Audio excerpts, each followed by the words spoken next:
Segundo livro de Samuel, capítulo 11. Davi e Batseba. Na primavera seguinte, época do ano em que os reis costumavam sair para a guerra, Davi mandou que Joabe, os seus oficiais e o exército israelita fossem atacar os inimigos. Eles venceram os amonitas e cercaram a cidade de Rabá, mas Davi ficou em Jerusalém. Uma tarde, Davi se levantou, depois de ter dormido um pouco, e foi passear no terraço do palácio. Dali viu uma mulher muito bonita tomando banho. Aí ele mandou que descobrissem quem era aquela mulher e soube que era Batseba, filha de Eliã e esposa de Urias, o heteu. Então Davi mandou que alguns mensageiros fossem buscá-la. Eles a trouxeram e Davi teve relações com ela. Batseba tinha justamente terminado o seu ritual mensal de purificação. Ela voltou para casa e depois descobriu que estava grávida e mandou um recado a Davi contando isso. Davi mandou então esta mensagem a Joabe: "Mande que Urias, o heteu, venha falar comigo." E Joabe obedeceu. Quando Urias chegou, Davi perguntou a ele se Joabe e as tropas estavam bem e como estava indo a guerra. Depois disse a Urias: "Vá para casa e descanse um pouco." Urias saiu e Davi mandou levar um presente à casa dele. Mas Urias não foi para casa. Em vez disso, dormiu no portão do palácio junto com os guardas do rei.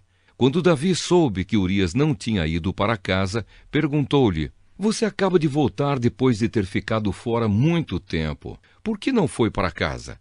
Urias respondeu: "Os homens de Israel e de Judá estão longe, na frente de batalha, e a arca da aliança está com eles. O meu comandante Joabe e os seus oficiais estão acampados ao ar livre. Como poderia eu ir para casa, comer e beber e dormir com a minha mulher?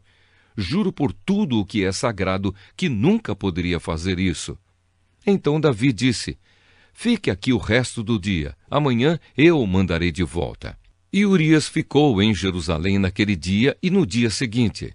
Davi convidou-o para jantar e fez com que ele ficasse bêbado.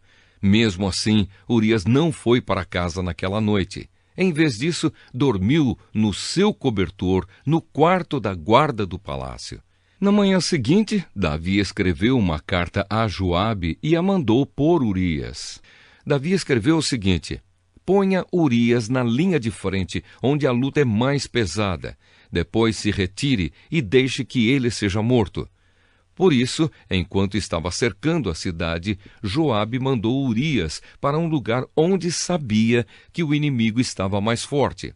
As tropas inimigas saíram da cidade, lutaram contra as forças de Joabe e mataram alguns oficiais de Davi, e Urias também foi morto.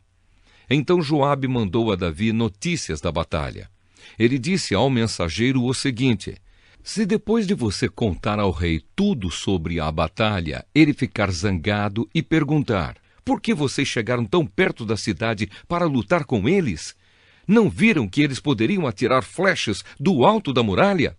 Vocês não lembram como Abimeleque, filho de Jerubbecete, foi morto? Foi na cidade de Tebes, onde uma mulher atirou de cima da muralha uma pedra de moinho e o matou. Então por que vocês chegaram tão perto da muralha?' Se o rei perguntar isso, responda: 'Urias, seu oficial, também foi morto.'" Então o mensageiro foi e disse a Davi o que Joabe tinha mandado.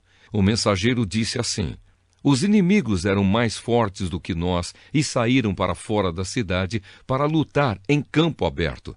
Mas nós os forçamos a voltar para o portão da cidade. Então eles atiraram flechas do alto da muralha contra nós e alguns dos seus oficiais foram mortos. E o seu oficial Urias também morreu." Davi respondeu ao mensageiro: "Anime Joabe e diga-lhe que não fique preocupado, pois numa batalha nunca se sabe quem vai morrer. Diga-lhe que ataque com mais força até conquistar a cidade." Batseba soube que o marido tinha morrido e chorou por ele.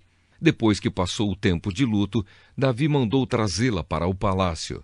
Ela se tornou sua esposa e lhe deu um filho, mas o Senhor não gostou do que Davi tinha feito.